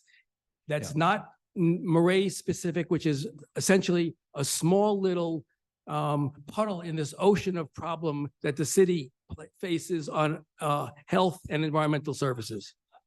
So I have a question for Commissioner Sherman and community members. I'm just not going to address if you speak out like that. We can't get through it. But so let me remind you again of the rules of speaking. Go to the mic. And when it's your turn to speak, you will be able to speak. It is not a question of Lisa not letting you speak. Those are the rules. Commissioner Sherman, have you talked with Councilmember Lewis George about this? I asked today if in fact the city would be disposed to studying the matter of artificial turf and if it would be prepared to issue a moratorium. No. What I'm asking specifically, have you communicated or asked her office to intervene on the installation of the turf pit? Okay. Is there a particular reason why? particular reason why I haven't asked her to intervene. Yeah. Because the action rests with us. I'm operating under the assumption that a memorandum of understanding entered into between this commission and Murray is the governing vehicle by which we act. That's the document. That gives us authority and agency to act. If it doesn't, then as I say, the document cannot safeguard the interest of this community, the Right. safety and well-being of the community. And I don't think there's a discussion about the authority to act. I think it's the interpretation of clause 1H. Okay, that was my question. Any other commissioner questions? Yeah, I just want to say a couple of things. I know people here are terribly upset about changes at Murray. I think we made a wise decision about approving the project. I think since then, this issue of PFAS has come up, and I think that Michael's draft gets you a long ways there and also gets you my vote, which is a little reluctant to move as far as Bruce. But I think this notion that we are, I mean, the notion that these signs that you're holding, Carrie, that suggest we're pro PFAS. I know you're suggesting it, but I don't think it's well founded, and it turns back to the very decision about the Murray field. Many people in the immediate neighborhood, I think, view the choice that faced us when we first talked about this project as no change versus change. And that is not the choice. That is not the choice. I'm sorry. Let me finish. The choice was between one kind of development and another. So I think we made the wisest choice in terms of public interest. It allowed us, let me finish. It allowed a special, let me finish. It allowed a special needs school to restart, and it left, although radically changed. Let me finish. Let me finish. Let him finish, though, please. Let him finish. Honestly, I mean, the righteousness is, and it allowed for the fields to stay open in some form. Now listen, let me just finish. I wanted to say, since then, the issue of PFAS has come up. It actually had come up. It could have come up much earlier because only last fall, St. John's installed all those fields. It did not. I think that it is enough of a danger that we need to get the city to address it. But the notion that that we rush to judgment on this, I think, is a bad decision, because I think the underlying decision to support the Murray project was wise. Any other commissioner comments right now? Okay. Community members. Yeah, I'll try to be quick. Just stepping back from this, not anybody who's in the weeds about it, but it's a little confusing, and perhaps someone, sorry, it's a little confusing. Really? Oh, thank you. It's a little confusing, and perhaps someone could very briefly explain why, if someone is looking at this a little further away and not in the weeds of whether you consider his interpretation correct, your interpretation correct of the MOU, a community member who's just been looking at this recently might say, well, this is a little confusing because this body acted to say, absolutely, no artificial turf at Lafayette. However, in this case, also in our community, there's a bigger difference. And what is that difference? Why is it that this body, who's here to represent us, the community's views, and this is not all the community, but why is it that there's such a fundamental difference about first representing the neighborhoods here, and then also recommending, positive action, no PFAS, whatever, to the city and that the city look at this closely. And I'm also confused, and I imagine other people are as well. And please don't take this as criticism. This is really just two questions. Why a difference in action or proposed action and the manner in which you're handling it, Lafayette versus this? Is it because of the MOU or is it something else? Okay. And then number two, why is it that there isn't a sense of urgency generally about this whole issue of chemicals and PFAS because of the action that our own district attorney's office here in DC, the Office of the Attorney General, has taken in suing chemical companies? So I'm not asking the question to say, hey, this is my view or it's not. Great question. But it's really to provide information and some clarity so that people don't start making conspiracy theories and assumptions. Well, that So- is already happening before you Okay. start.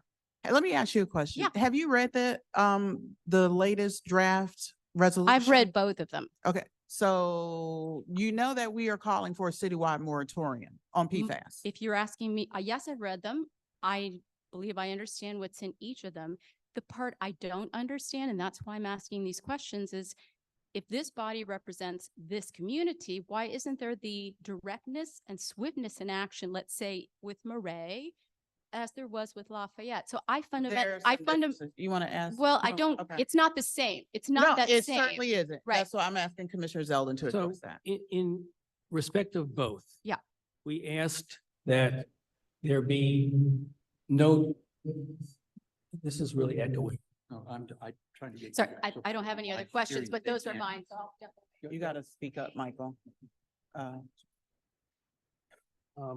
Just go on. So in both instances, these resolutions ask the city to act, to not install turf on Lafayette and to put a citywide moratorium on PFAS fields generally while they introduce legislation. In respect to the public field, which is Lafayette, something over which the city has much more agency, Janice Lewis George followed up on our suggestion that they act. She proposed legislation which was passed and it succeeded. What we're trying to do here, what I'm trying to do here is follow that blueprint to say to the city council, we have an emerging problem citywide. We need to have you, the city council, address this problem immediately, and we need you to strongly consider a moratorium on public field artificial turf installations citywide.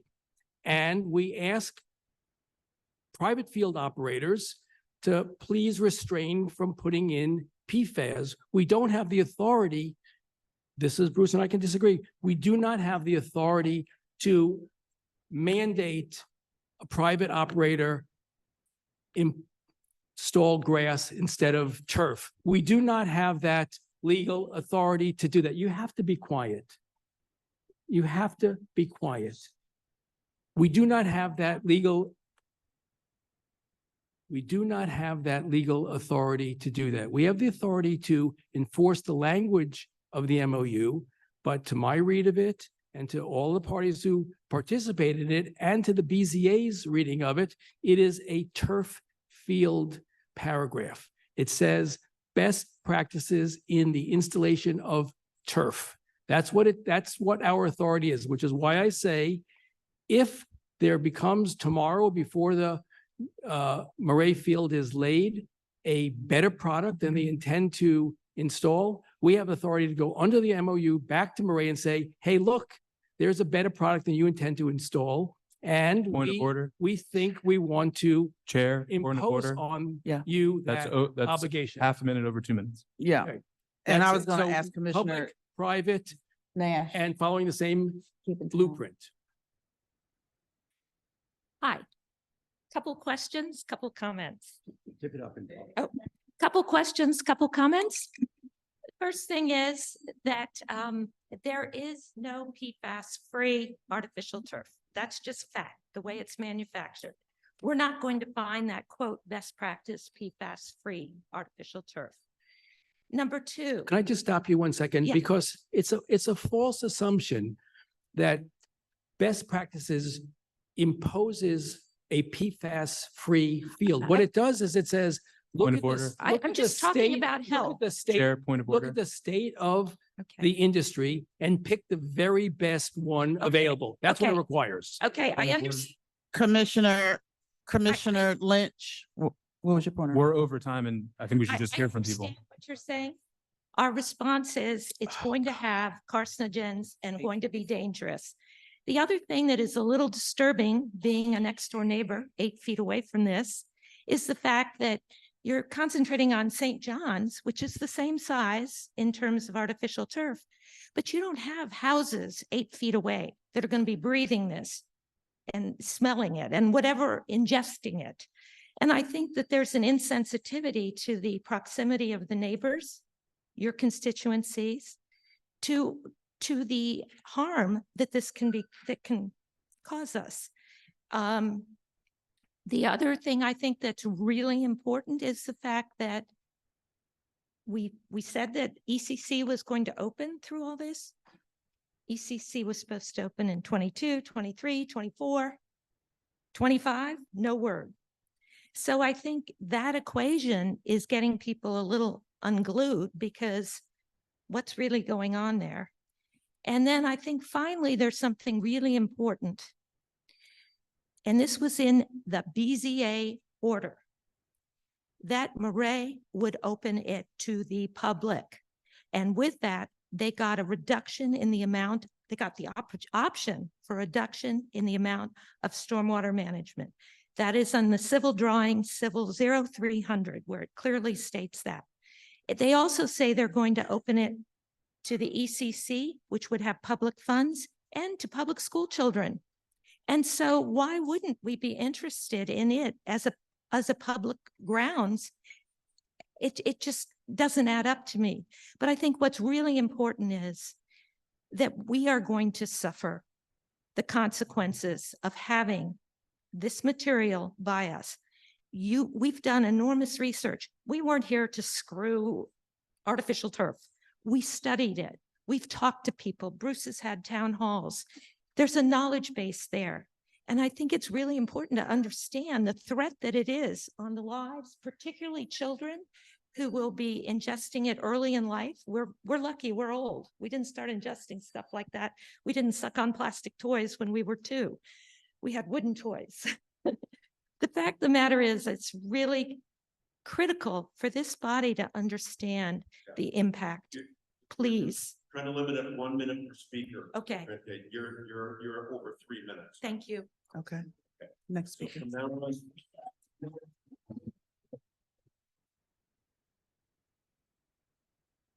1 minute per Yeah. speaker, and I will say when a minute's up. Okay. Go on. Thank you, commissioners. And I just want to make a public comment that Commissioner Zeldin, I support your motion I think it makes a lot of rational sense. And Commissioner Gosselin, I've read and I've heard your explanations of how we got to this point.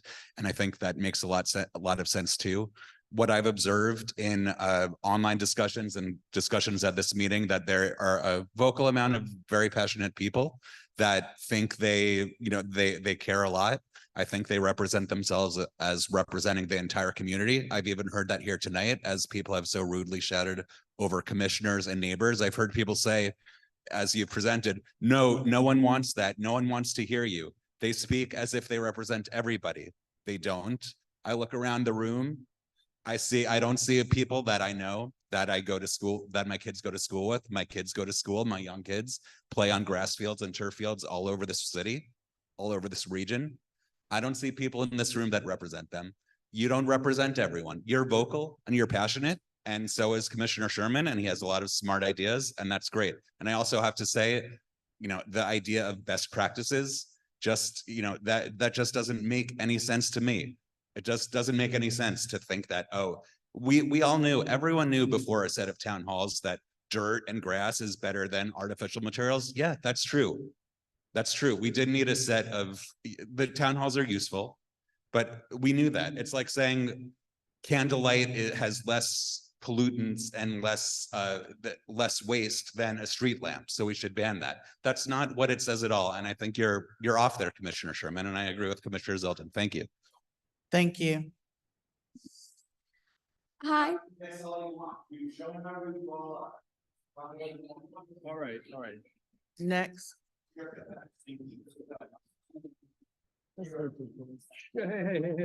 Who is that woman? Who is that woman? Fantastic. Wait. This woman's yelling at me because I disagree with her. No. This woman's disagreeing with her that I'm the Republican conservative. I'm your neighbor. I'm a Democrat. Don't touch me. I'm a Democrat. Wait a minute. You guys shout at me that I'm an asshole. You shout at me that I'm JD Vance. It reflects what.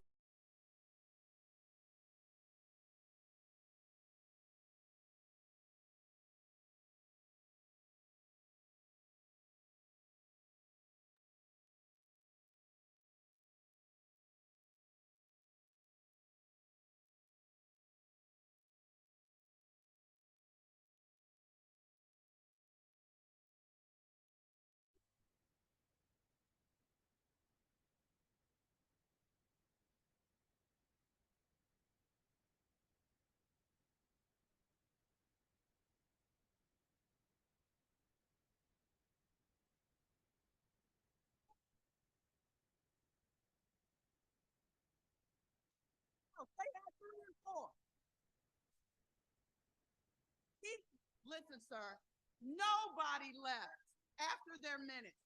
We're not talking about, he was attacked before he even got to his seat.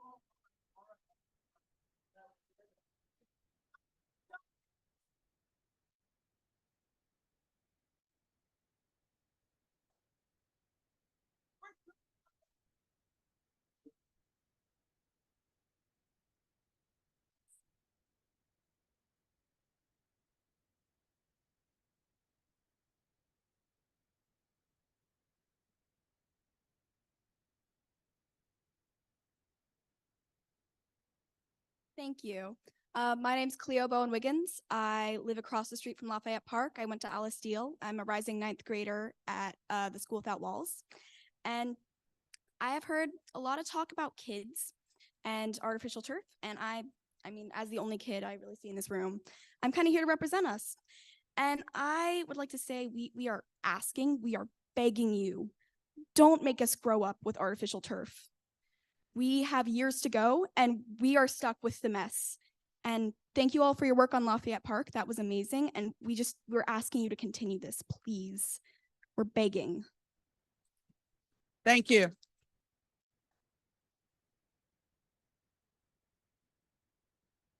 Good evening, commissioners. My name is Carol Grunwald. And I would just like to ask if the PFAS turf killed people instantly, would that be still considered best practices? The fact that it harms slowly seems to be considered best practices. I mean, people would play a game on a field and died the next day from PFAS. Would that be considered a best practiced turf field? But in reality, the harm occurs over a long period of time. And because of that, you're considering it to be a best practice, and I don't understand that. I would also like to say that this community needs immediate relief, and you have an opportunity to stop an imminent installation. This information did not come up during the St. John field. I don't know why it didn't, but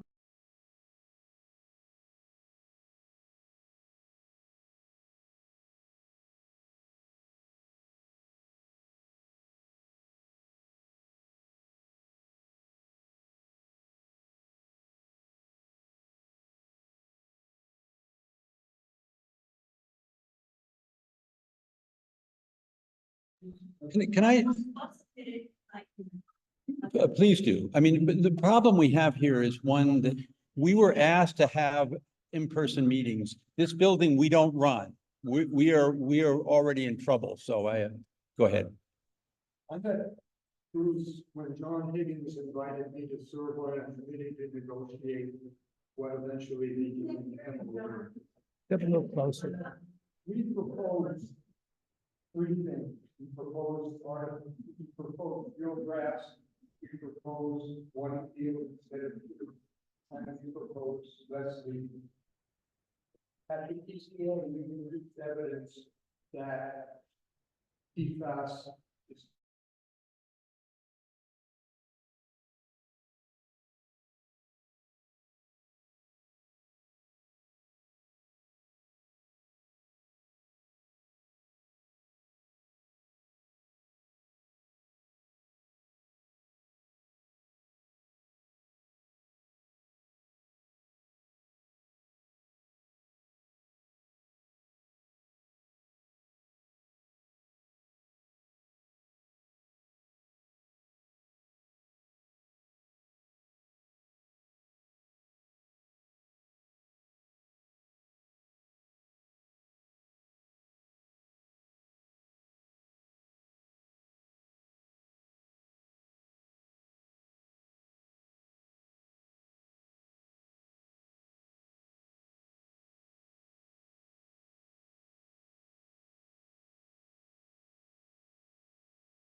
reasonable for the ANC to call on someone when they had no authority to force them to do so. I just want to read to you some language from a resolution that this ANC passed unanimously just a few months ago in the case of Ivy City. The ANC 34G requests the plant cease use of toxic chemicals and adds further, until it can prove without a reasonable doubt that there is an ability to manufacture without any harmful effects to the adjacent community and environment. They even went further to say that national engineering products, that ANC 34G requests national engineering products, the district, DDOE, and EPA take appropriate measure to make communities whole if harmful effects from plant materials or operations are discovered. Are you planning, why would you do this So for let me just, can I a just- community across the city and not for your own Well, residents? can I just say that my Point of order. view is that we are following the same template of Ivy City and Lafayette, which is to say, we've identified a problem, PFAS.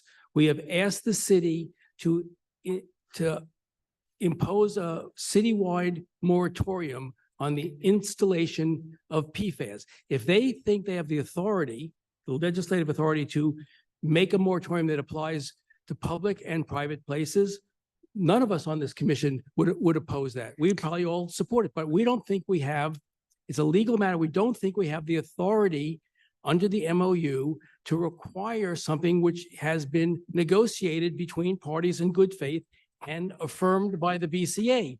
Commissioner Zeldin, with respect, Look, you in Ivy City requested a private company to cease operations until they could prove with beyond a reasonable doubt that they could continue without affecting their neighborhood. Why are you unwilling to do so now? we think we are doing that. Yeah, I mean, this is we see this as a misapprehension on your part. We're 90% of the way. Point of order. Cruise, but we are not. Chair, point of order. We need to continue this because we're at 9 o'clock Anna. now, so. One more thing. I respectfully ask you to ask your daughter what she thinks. That's very helpful. Look, you're asking me about my family and its view of PFAS. No, I tell Point of you, order. I tell you a story that says my Chair, point of family is order. opposed to PFAS. Zeldin, we need to move on. They want to move it. I will move on in a minute, Commissioner. Jane, you misrepresent my point of view. I do not favor PFAS. I'm asking for a citywide moratorium on it. I'm asking. Chair, point of order. I don't have that.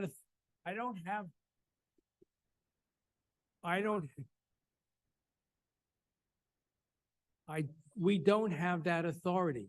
We don't have that authority. We can't keep doing the back and forth. Next, go on. So my name is Sandy Wiggins and live on Casada Street across from Lafayette. I'm also the past chair of the U.S. Green Building Council. I've been down this pike before where we had to battle the vinyl industry and the forestry industry and other industries. It's a hard road. I appreciate the stress that you're under around this. But the science is becoming clearer every day that PFAS is dangerous. If even one child ends up with cancer because Murray Field puts in a PFAS-loaded, artificial turf, how are you going to live with yourself? So I think you need to take the most radical position that you possibly can here. I think asking the city for a moratorium is a great idea. You should do that. You should have a resolution for that. But if there's a disagreement about whether the MOU allows you to do this or not, let the courts decide it if that's what has to happen. But take the most aggressive position you can. Thanks.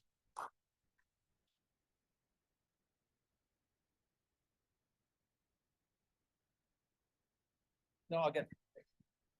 Good evening. My name is Iman Ahmed. I have a young companion who's made it through the night this far. I don't want to take up your time. Oh, sure. Respectfully, I'm so saddened to see that there's no other parents here tonight.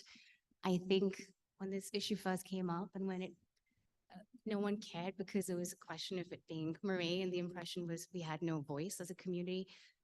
With Lafayette, we got a lot of traction. You saw that the petition was signed by over 1,000 people, and we stopped there. I was one of the parents leading that. We were so happy to see that people get it. People just weren't educated. People think that the new generation of AstroTurf is safe. That's the story being circulated, Marie, at least. I've got friends in the community there. And that's what the parents believe. They believe that people have done the research and their interests have been taken care of. You guys are the custodians for these children. I didn't bring my child here as some sort of gimmick. He's not a prop. I'm a mom. I have to take care of him as well. I have a 7-year-old. We have nothing but young children under the age of 10 around that field. PFAS aerosolizes. I live on 28th Street. I have a sister who died of leukemia. This is real, and we have children with leukemia in Chevy Chase, just a few streets away. This is really real. I have a human biology degree. I understand material science. Many of my neighbors don't. They don't get what's happening. They're busy parents trying to work hard, put food on the table, and save money for their kids to go to some great school. That future may not be so bright. They're probably going to be kids who die in their 30s of cancers that we can prevent. And if there's anything you can do, I so respect the effort. Yeah. Whatever can be done to stop this in our community, really appreciate it. Thank you so much for this. Thank you.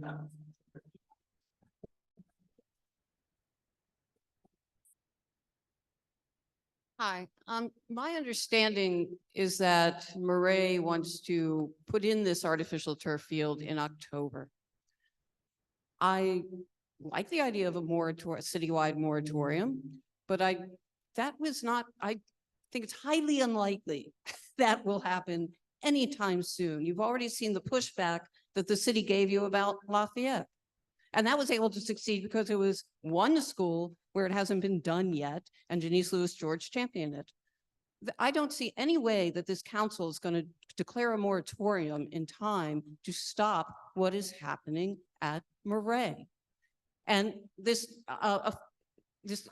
focus on St. John's, I don't know who knew when that was being done. I certainly had no idea about it. But to sit there and say, well, why aren't you focusing on St. John's, as if blaming these people, all you really care about is Murray.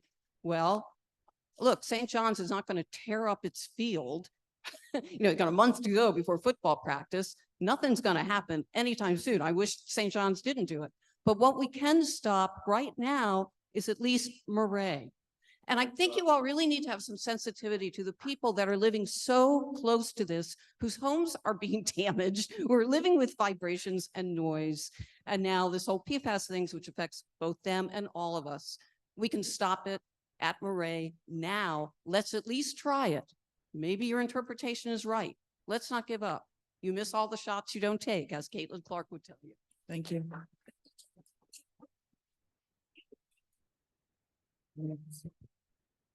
Sorry if I'm the last one here. Just want to address one point was made about a lack of parents here. I am a parent of 2 Lafayette students that play sports throughout the city, and I'm firmly against artificial turf.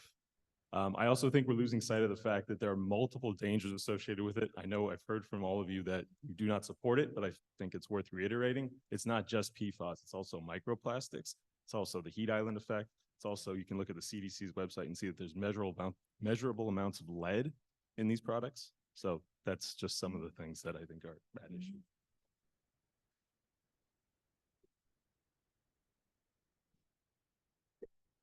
Commissioner, could I just add one thing that's with respect to Michael's resolution? I said in passing just a moment ago that I had a correspondence with Councilmember Lewis George this afternoon. I asked her specifically if she thought the council would be disposed to conducting an in-depth study of artificial turf.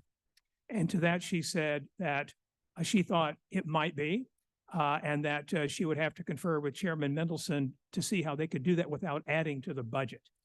So on their question about whether they would be willing to study it, the answer was yes, potentially they would be. As to the moratorium by the district, I asked her also about that, and she said that she did not think that the council would do that.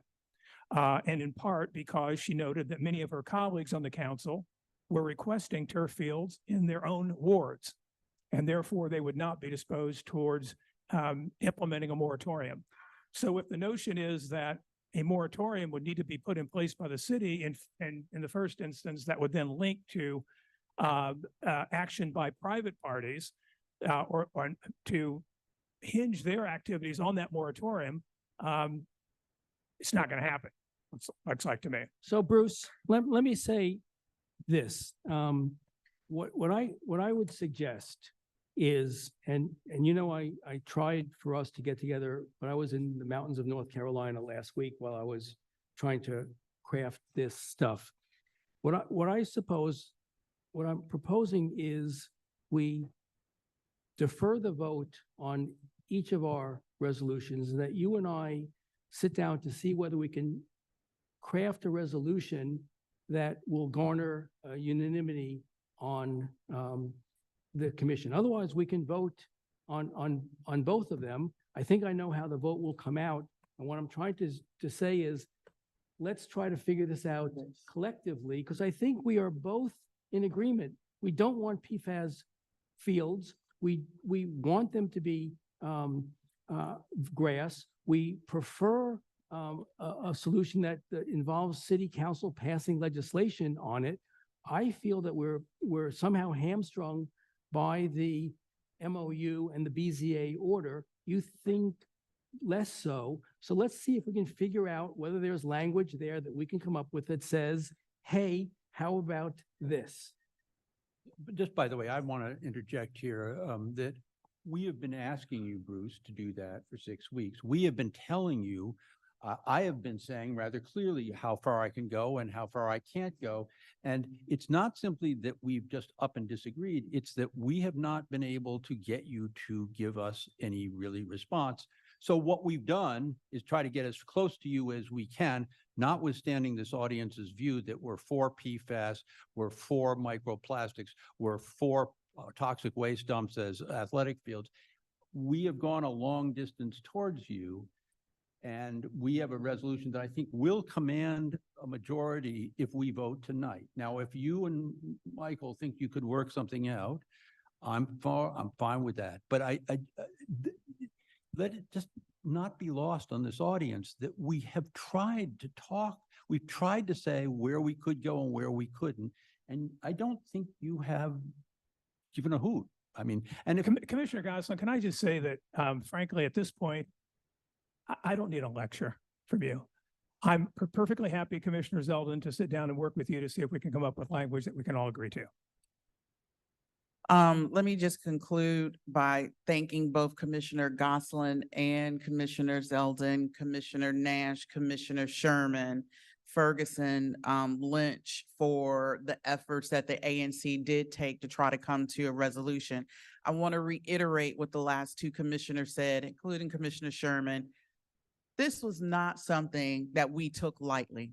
I know there was a lot of things on the listserv. We rushed this. We have been talking about this for 6 weeks. Yes, 6 weeks.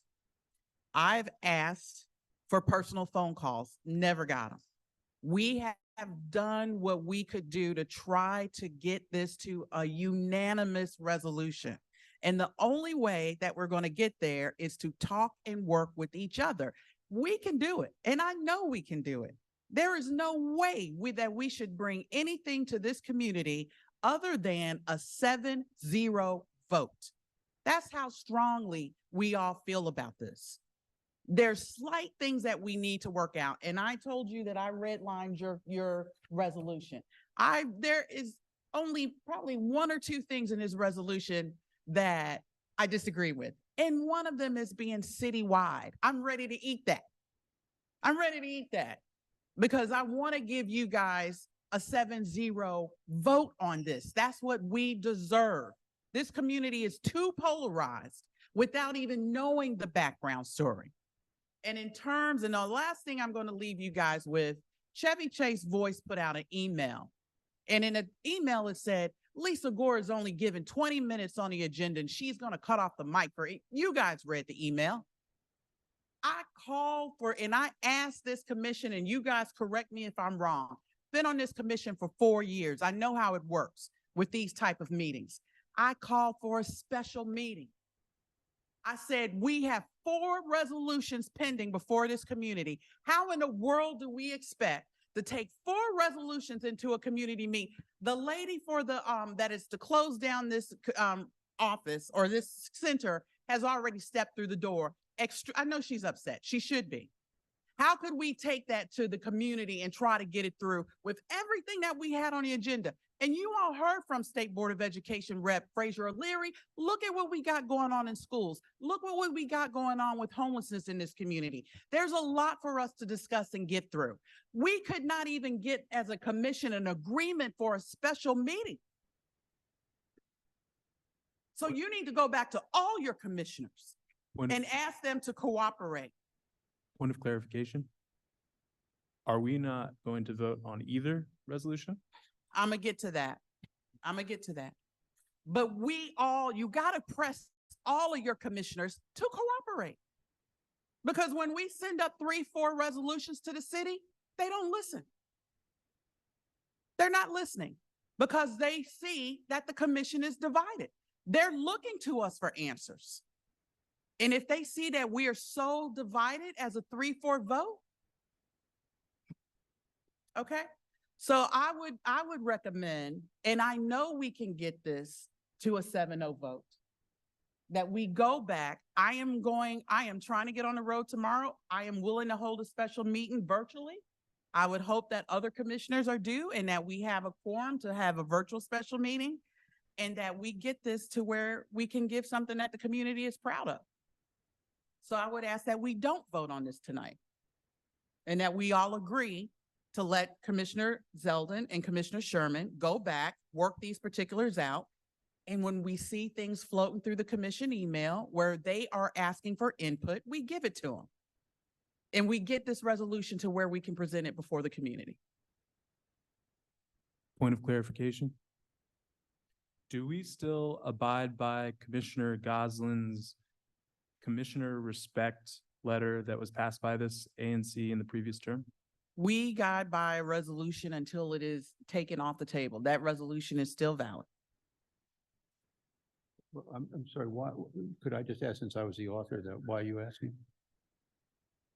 Well, where's the ECC field? Which SMD is that? Well, I mean, I'm sorry, this has been an issue before the commission, the full commission, for 4 years. Where's the community center library? It's in your SMD, but it is a commission-wide issue. Could you clarify for people that might not know what the commissioner respect letter generally says? The commissioner respect